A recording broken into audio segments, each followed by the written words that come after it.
Usut tragedi Dr. Ica.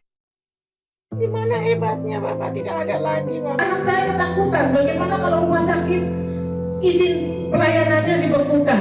Itu yang menjadi beban berat dia.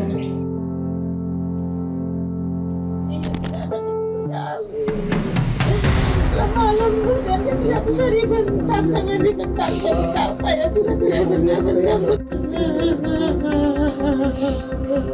dia mau lagi.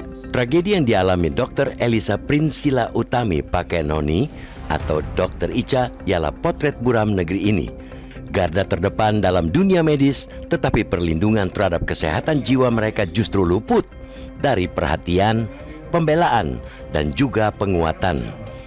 Almarhumah ditemukan tewas gantung diri di kediamannya di perumahan RSS Bau Mata, Kabupaten Kupang, Nusa Tenggara Timur pada Jumat 26 Juni silam. Pihak keluarga menduga Dr. Ica mengakhiri nyawanya karena depresi setelah diintimidasi oleh kerabat pasien korban gigitan ular di Rumah Sakit Leona Kevamenanu pada Sabtu 13 Juni lalu. Pihak yang menjadi terduga pelaku intimidasi disebut berjumlah 3 orang.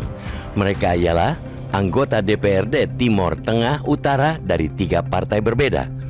Dalam klarifikasinya, salah satu anggota DPRD itu mengakui nada bicaranya meninggi kepada almarhumah, namun ia membantah adanya niat mengintimidasi. Sejauh ini, partai-partai asal ketiga anggota DPRD itu sudah menyampaikan komitmen untuk menjatuhkan sanksi jika kader mereka terbukti melakukan intimidasi terhadap Dr. Ica sampai gantung diri.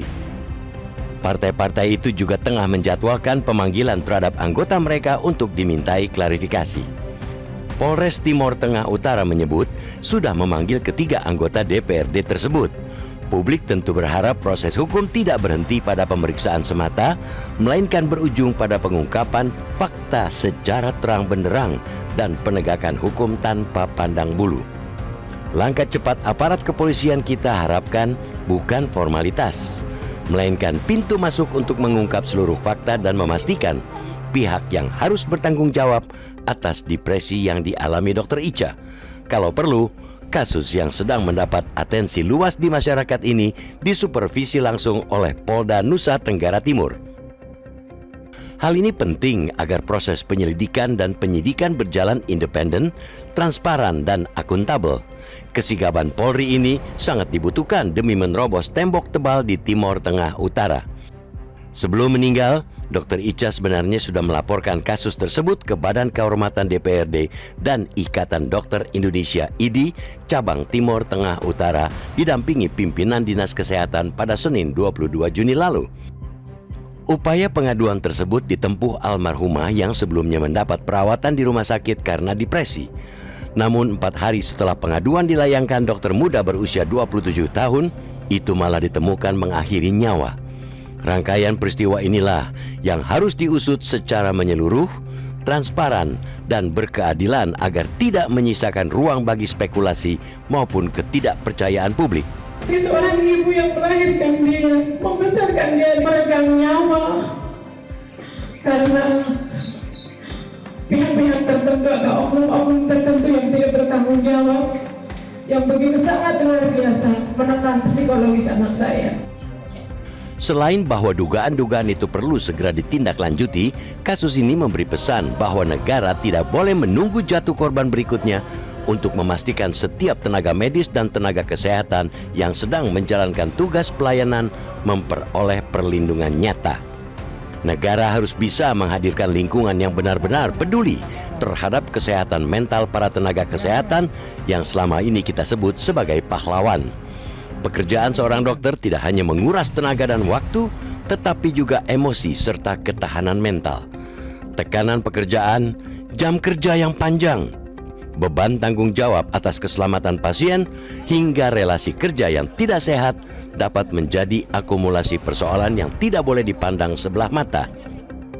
Kementerian Kesehatan harus mewajibkan seluruh fasilitas kesehatan memiliki sistem untuk memitigasi berulangnya kasus serupa. Jika terjadi intimidasi, pihak manajemen rumah sakit wajib mengambil alih penanganan hukum dan mengamankan tenaga medisnya.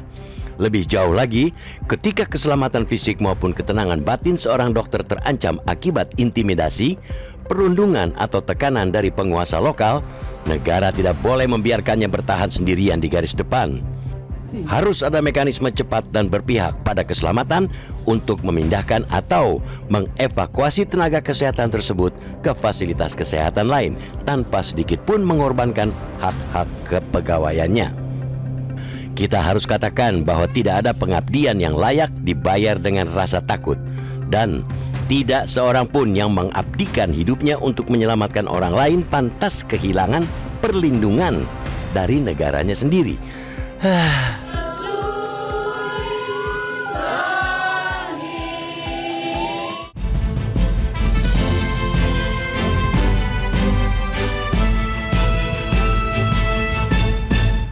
Jelajahi cara baru mendapatkan informasi. Download Metro TV Extend sekarang.